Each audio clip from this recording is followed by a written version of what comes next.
Thank you, Mr. President, and thank you, the viewers, for taking this journey with us. That's why I invite you to stay locked in with our Executive Order Watch.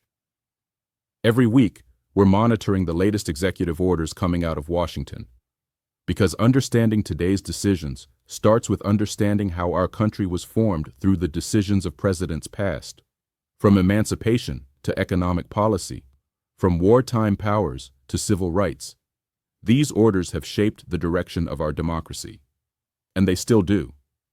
So follow along, learn with us, question what's happening, and let's grow our civic muscle together. Like, comment, share, and subscribe, because we the people have the power to hold history accountable. This is Millions signing off. Until next time, stay alert, stay informed, and stay free. For democracy, I live. For democracy, I die. Let's check on Joe Biden to see how he is doing in the 1860s. Good evening, my fellow Americans. Tonight, we gather to remember a man whose name is etched into the very heart of this nation, a man whose courage, decency, and unshakable belief in the promise of America still guide us, even more than 150 years after his passing. Abraham Lincoln. When you think about the most popular and revered figures in our history, Lincoln stands near the very top.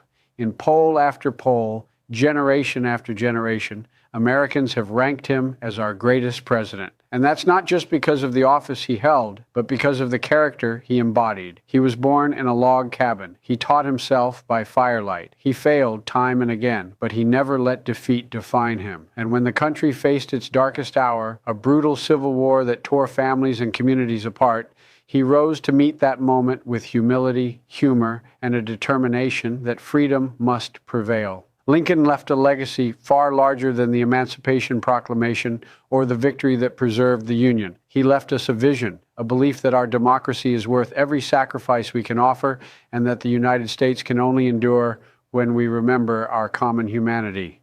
It's an honor beyond words to welcome, across time itself, the spirit of the man who saved this nation and defined its highest ideals. Ladies and gentlemen, I give you the 16th President of the United States, Abraham Lincoln.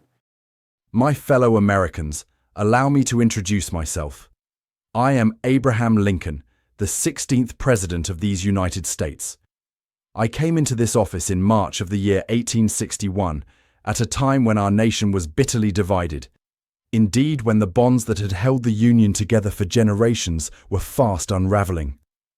When I first took the oath of office on March 4th, 1861, 7 southern states had already declared their secession from the Union. They had formed a new government, styling themselves the Confederate States of America, and placed Jefferson Davis at its head. In my inaugural address, I sought no quarrel. I told my southern brethren plainly that I would not interfere with slavery where it existed, but I also made clear that no state could lawfully leave the Union on its own accord. Secession, I declared, was legally void. Yet conciliation was not enough to stem the tide of rebellion. The fateful hour came on April the 12th, 1861, when Confederate guns opened fire upon Fort Sumter in Charleston Harbor. The bombardment lasted more than 30 hours until Major Anderson was compelled to surrender. That assault marked the beginning of the Civil War. In response, on April the 15th, I called upon the loyal states to furnish 75,000 volunteers to suppress the insurrection and preserve the Union. I soon came to understand that this conflict would not be brief nor easily resolved. In April and May, Virginia, Arkansas, North Carolina, and Tennessee followed their southern sisters out of the Union. The Confederate capital was moved to Richmond, Virginia, placing it scarcely 100 miles from our own seat of government. At that time, the loyalty of the border states, Kentucky, Missouri, Maryland, and Delaware, was of utmost concern to me. To lose them would have been to place Washington itself in peril. My first summer as president witnessed the first great contest of arms, the first Battle of Bull Run near Manassas in July of 1861. Our troops, many of them raw recruits, were driven back in disorder. The defeat sobered the North. I resolved then that we must raise a mighty army, properly trained and equipped, to prosecute this war to its conclusion. In the months that followed, I issued a blockade of the southern coastline to cut off supplies and weaken the Confederate cause. I accepted the retirement of the venerable General Winfield Scott and appointed George B. McClellan to command the Army of the Potomac. General McClellan proved able in organization but hesitant in action, and his reluctance to advance weighed heavily upon me. Throughout 1862, the war escalated in scope and in horror. Battles were fought at Shiloh, the 7 Days, Second Bull Run, and Antietam. It was at Antietam, in September of that year, that the Union finally gained a significant victory. Though our casualties were grievous, it afforded me the opportunity I had long awaited. For months, I had prepared a proclamation declaring the freedom of slaves in the rebellious states. On September 22, 1862, I announced my intention to issue the Emancipation Proclamation, to take effect on the 1st of January, 1863. I did not take this step lightly. I have always held that if slavery is not wrong, then nothing is wrong. Yet I also knew that emancipation would strengthen our moral cause before the world and sap the strength of the Confederacy. When the new year dawned in 1863, the proclamation went into effect.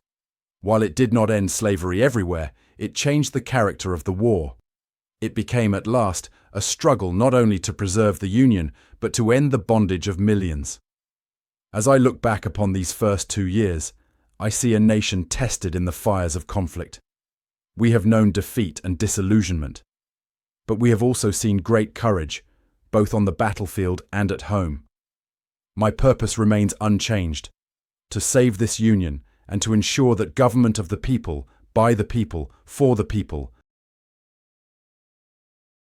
When the new year dawned in 1863, the proclamation went into effect. While it did not end slavery everywhere, it changed the character of the war. It became at last a struggle not only to preserve the Union, but to end the bondage of millions. As I look back upon these first 2 years, I see a nation tested in the fires of conflict. We have known defeat and disillusionment, but we have also seen great courage, both on the battlefield and at home. My purpose remains unchanged: to save this Union and to ensure that government of the people, by the people, for the people, shall not perish from the earth. Let's take a break and Pauline's Pizza, where we deliver happiness one slice at a time. What's your craving today? Yeah, hi. Is Seymour there? Oh, Seymour. I think he might be busy making our special pies. But hey, why not swing by the pizzeria? We've got a pie with your name on it. Anything else I can help you with? I was looking for Seymour Butts. Ah, I see. Well, if you're looking for Seymour Butts, he might be hiding behind a pepperoni slice. Anything else I can do for you today? No, that's it. My fellow countrymen, as I look back upon the latter half of my presidency, I behold years of trial and transformation for both myself and our stricken nation. When 1863 began, the Emancipation Proclamation had just taken effect. From that moment, every advance of our armies carried liberty with it. No longer could any man fight beneath our flag and claim the right to hold another in bondage. That great moral purpose gave new meaning to the sacrifices we were called to endure. In the summer of 1863, the struggle reached its turning point. In early July, 2 great Union victories were won, one in the east, the other in the west. At Gettysburg, Pennsylvania, General Meade and the Army of the Potomac repelled General Lee's invasion. For 3 terrible days, the fields ran red with blood. Lee's army suffered grievous loss and was forced to retreat, never again to threaten northern soil in such strength. At nearly the same hour, General Grant captured Vicksburg, Mississippi, delivering the entire Mississippi River into Union hands and splitting the Confederacy in 2. When November came, I journeyed to Gettysburg to dedicate a cemetery for the fallen. There, I offered a few brief remarks, just a handful of sentences. Yet I hoped those words might consecrate the ground and remind our people why these men had given their last full measure of devotion. That address, short though it was, became for many the summation of this war's purpose. In 1864, the conflict ground on with unrelenting ferocity. General Grant was called east to take command of all our armies.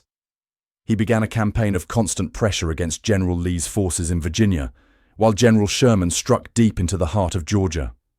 By September, Sherman had captured Atlanta, a victory that lifted the spirits of the North and rekindled hope that this war might at last be brought to a conclusion. At home, I faced an election.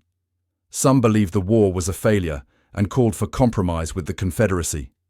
My opponent was General McClellan, whom I had once entrusted to lead our armies. But the soldiers and the citizens reaffirmed their faith in our cause, and I was humbled to be returned to office. I took this as evidence that the American people would see this work completed, to preserve the Union and to finish the work of emancipation. That winter, Congress approved the 13th Amendment to the Constitution. At last, slavery was declared abolished everywhere in our land, and no man could lawfully hold another in servitude.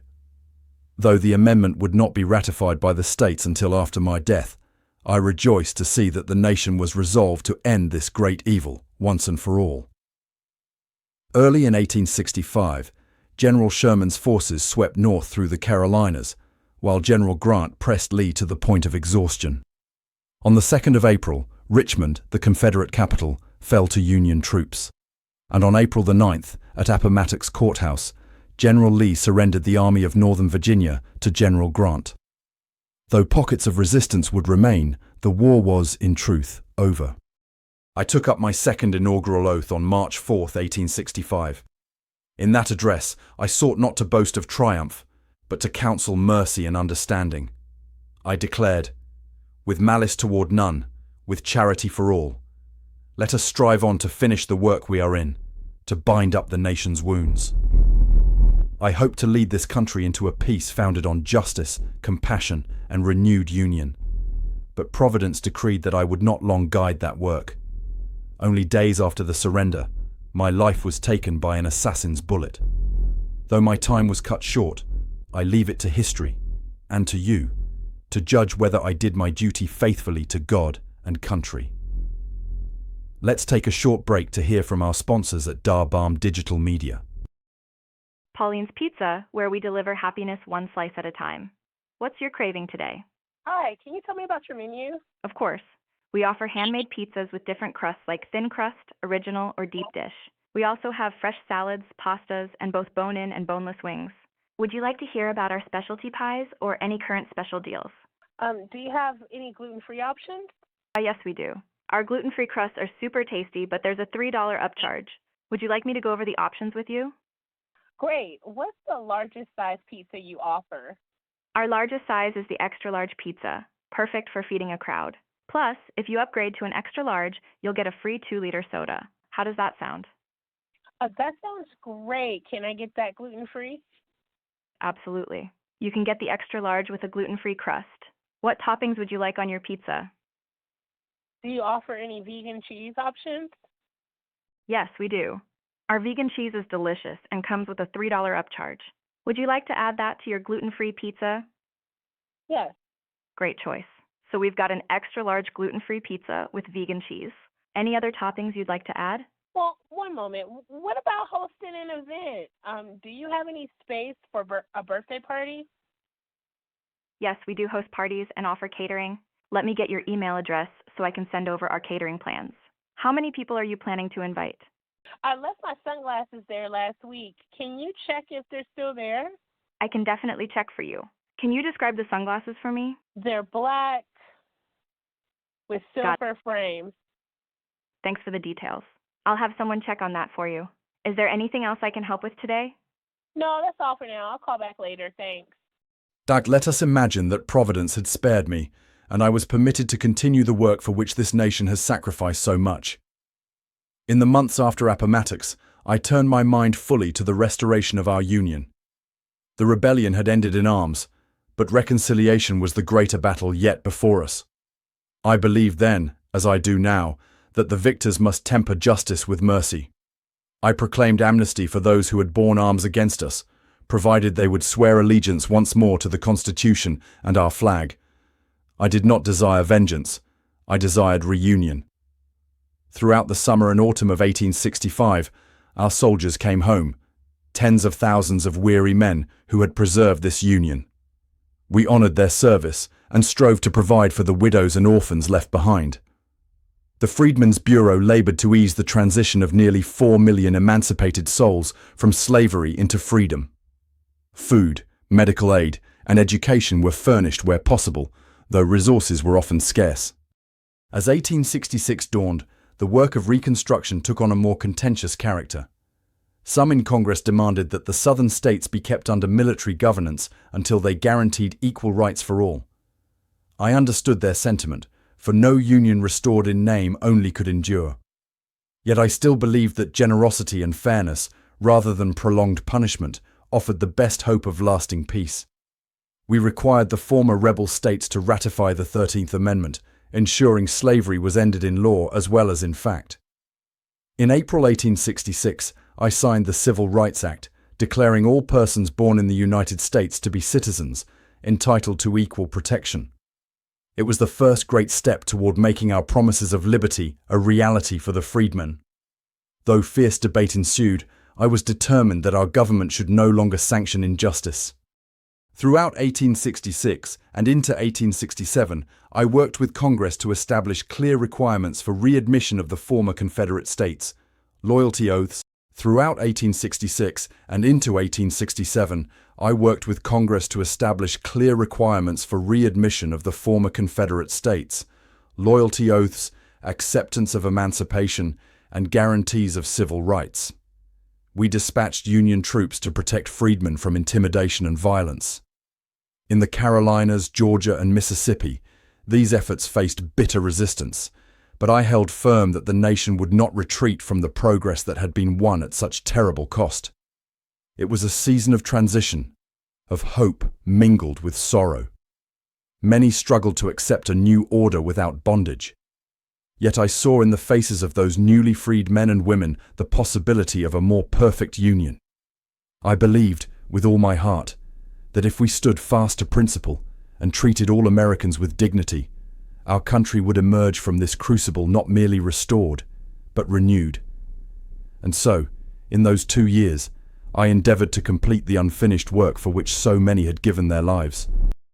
Until next time.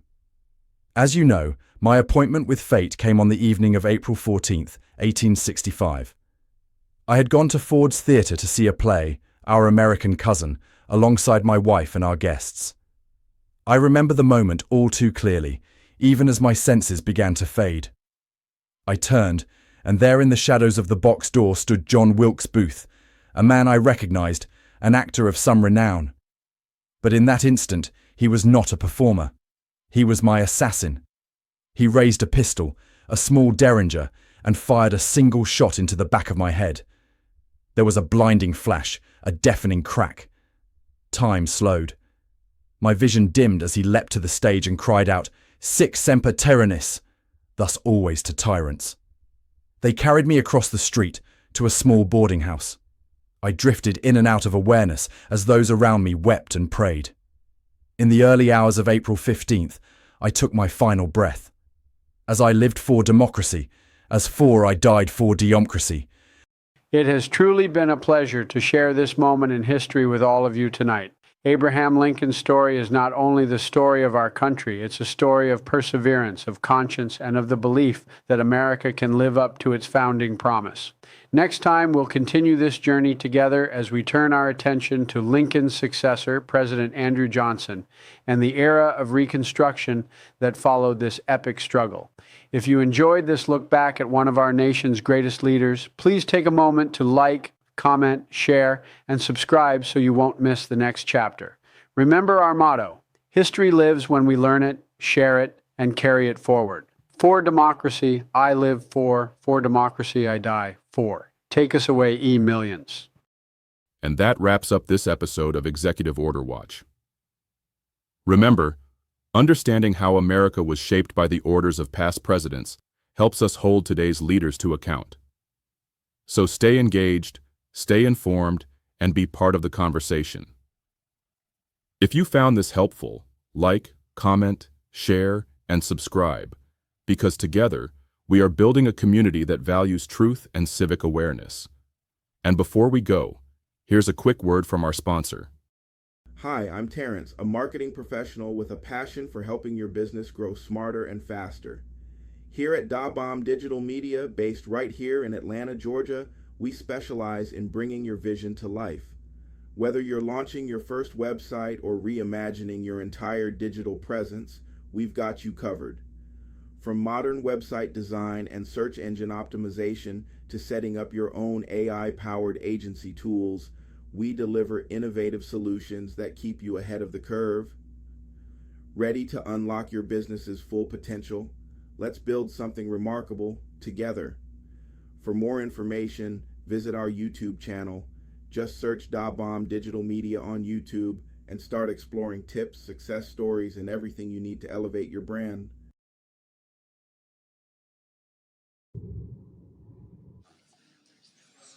Senator from Vermont. Thank you.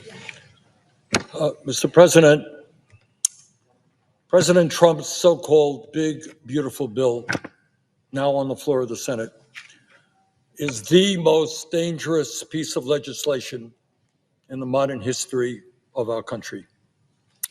It is a gift to the billionaire class while causing massive pain for low-income and working-class Americans.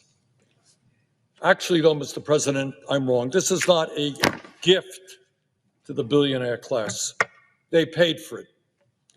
This bill is an absolute reflection of a corrupt campaign finance system which allows billionaires to buy elections. And when billionaires spend hundreds and hundreds of millions of dollars trying to elect a president or a senator or a member of Congress, they're not making that investment just for the fun of it. They want something in return, and this legislation, big time, is what they are getting in return. So what is in this bill that they invested in? Well, if you are in the top 1%, you and the class you represent will receive a $975 billion tax break. $975 billion tax break at a time when the richest people in this country have never, ever had it so good. Further, this is really quite unbelievable. If you are among the wealthiest 0.2%, not talking about 1%, talking about the top 0.2%, you will be able to pay zero taxes on your $30 million inheritance. So all of you folks out there who are waiting to inherit at least $30 million, today is a good day for you. Collectively, you will receive approximately $211 billion in tax breaks for the top 0.2%. Congratulations, you hit the jackpot. If you are a large corporation and you want to throw workers out on the street and replace them with artificial intelligence, or maybe you want to shift your profits to the Cayman Islands or other tax havens, you are going to get a $918 billion tax break. Congratulations to the CEOs of large, profitable corporations. But while the rich and large corporations make out like bandits in this bill, what does it do for low-income and working families? Well, let me say a few words on that. If you are concerned about health care, which I suspect that everybody in the world is, this bill throws over 16 million people off the health insurance they have, according to the Congressional Budget Office, by cutting Medicaid and the Affordable Care Act by over $1.1 trillion. In other words, the top 1% getting a $975 billion tax break, and that is coming directly by throwing 16 million people off of the health insurance they have.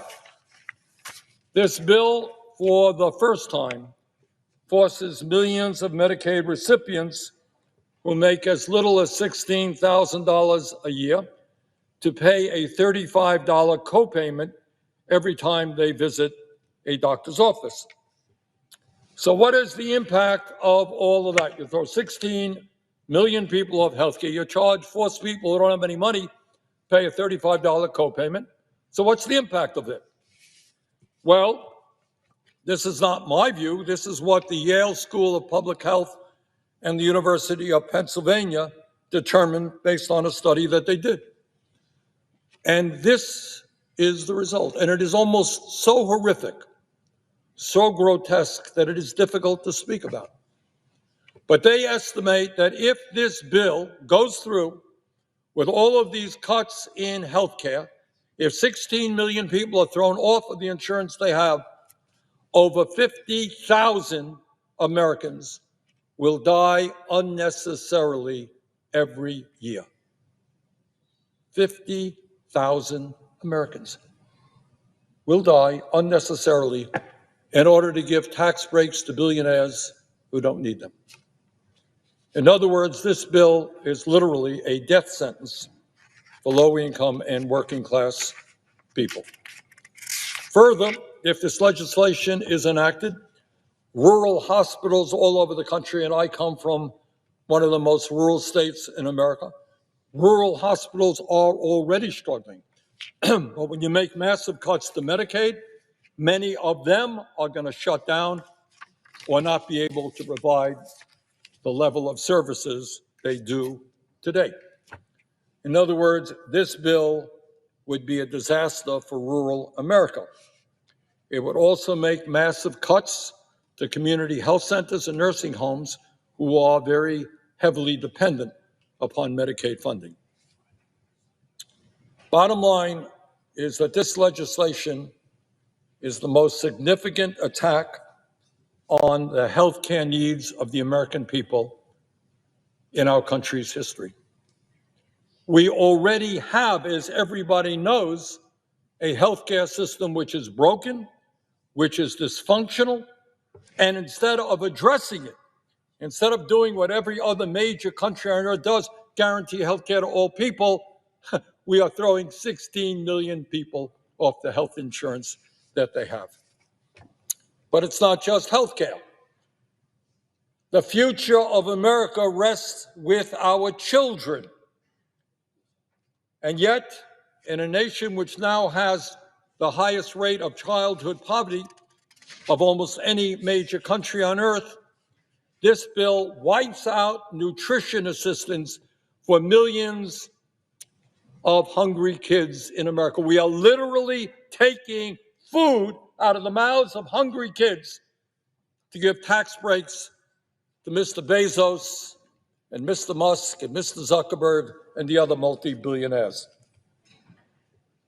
If we understand that if we're going to compete effectively in the global economy, we need to have the best education system in the world, this bill makes $350 billion in cuts in education, with the result that working class kids will find it much harder to get the higher education they need to succeed in life.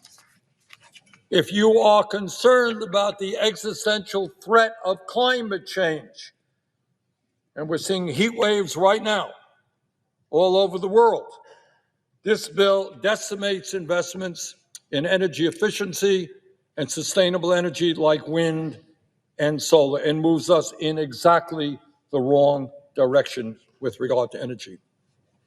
If you are concerned about our role in never-ending wars, this bill makes a bad situation even worse by handing out another $150 billion to the Pentagon, a 15% increase in an already bloated Pentagon budget. We don't have enough money to feed hungry children. We don't have enough money to make sure that people continue to have the health care that they need. Don't have enough money to make sure the kids can get a decent education. But somehow the military-industrial complex It's going to get another $150 billion, 15% increase. Mr. President, in my view, nobody in the Senate or the House should vote for this legislation, and I applaud all of the Democrats for voting against it, and I want to congratulate two Republicans, Senator Paul and Senator Tillis, for voting against it for different reasons, by the way, than I have.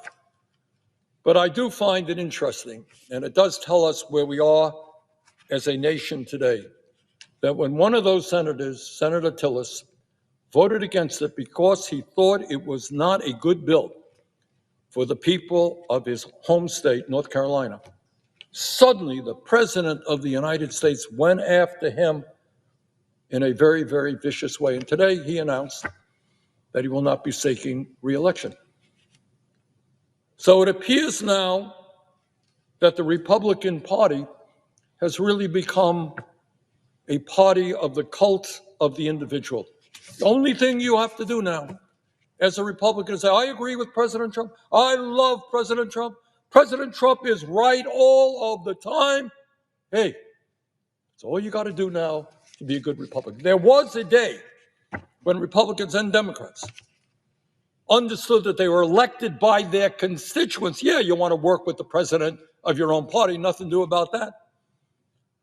But there was an understanding that you were also elected to represent your constituents and not simply pay homage and bow down to every wish and whim of the president.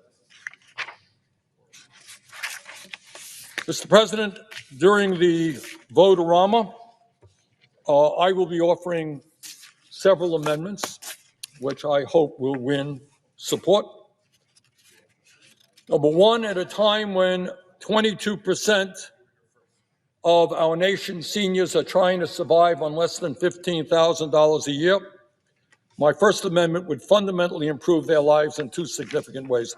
Number one, it would cut the price of prescription drugs under Medicare in half by making sure that our nation's seniors do not pay any more than Europeans or Canadians pay for the same exact drugs.